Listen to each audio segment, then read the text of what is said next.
बेखबर इश्क एपिसोड 15। तुम्हारी हिम्मत कैसे हुई आरोही के नज़दीक आने की? अमन के चेहरे पर क्रोध तांडव कर रहा था। हाँ, तुम्हारा गेम आज खत्म होता है लूसीफर।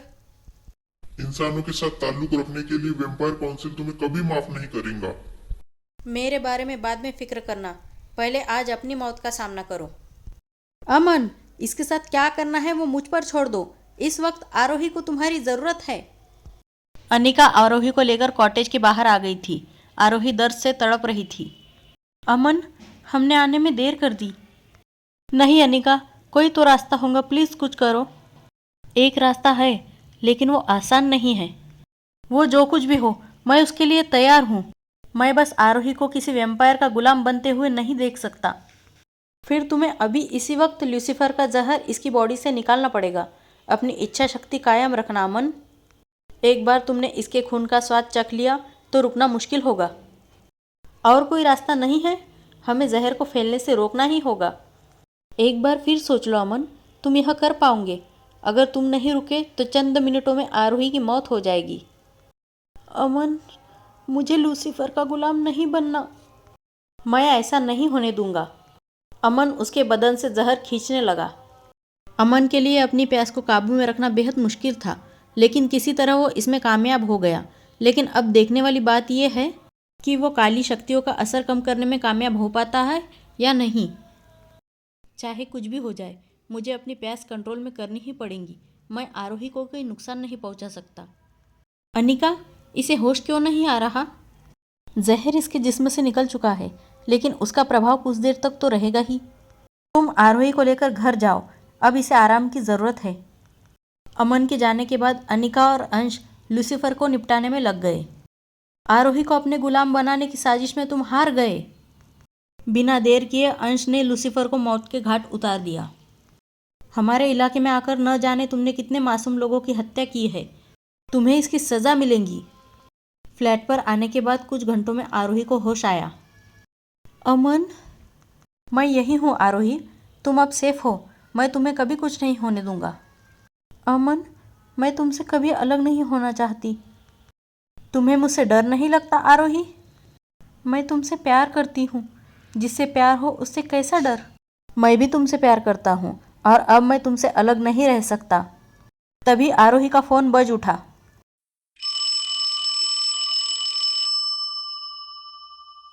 आरोही? हाँ शुभी दीदी। कितनी देर से तुम्हारा फ़ोन ट्राई कर रहे हैं हम। कहाँ थी तुम? खैर छोड़ो, तुम फ़ौरन घर वापस आ जाओ। पापा की तबीयत बहुत ख़राब है। क्या?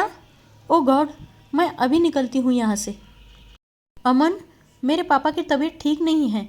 मुझे अभी इसी वक्त घर जाना होगा। ठीक है चलो, मैं तुम्हें स्टेशन तक छोड़ दूँ। यात्रीगण कृपया ध्यान दें। घर पहुँचते ही मुझे कॉल करना, ओके? और किसी भी चीज़ की ज़रूरत हो तो मुझे बोलने से झिझकना मत। ठीक है, मेरा इंतज़ार करना। Bye, I love you. जब आरोही अपने घर पहुंची तो देखा कि उसके पापा की स्थिति काफ़ी गंभीर थी। तुम आ गई आरोही बेटा। शुभी दीदी, पापा को क्या हुआ है? दिल का दौरा पड़ा है। डॉक्टर्स बोल रहे हैं हालत नाजुक है। अपने पापा को इस हालत में देख आरोही बिलक बिलक कर रोने लगी। पापा। आरोही बेटा। हाँ पापा, मैं आ गई हूँ। अब आप जल्दी से ठीक हो जाइए ना। बेटा मैं जानता हूँ मेरे पास ज्यादा वक्त नहीं है।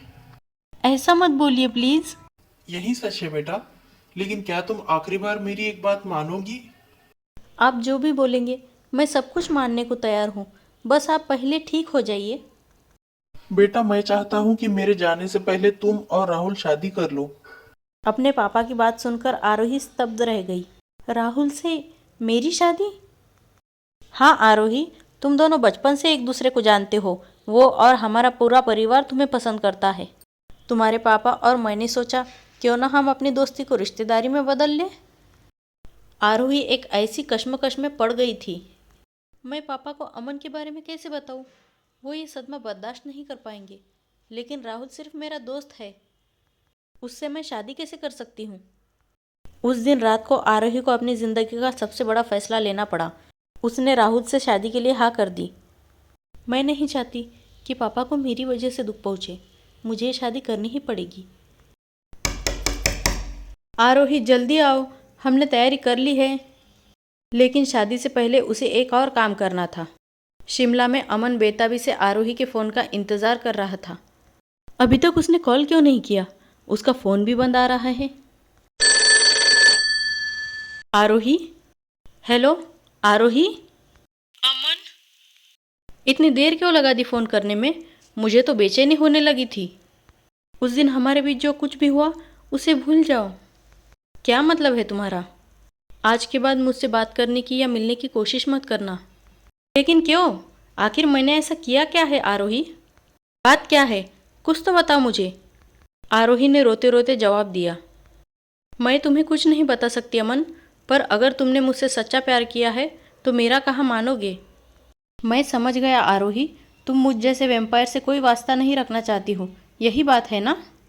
हाँ, इसलिए मैं बहाना बनाकर वहाँ से चली गई।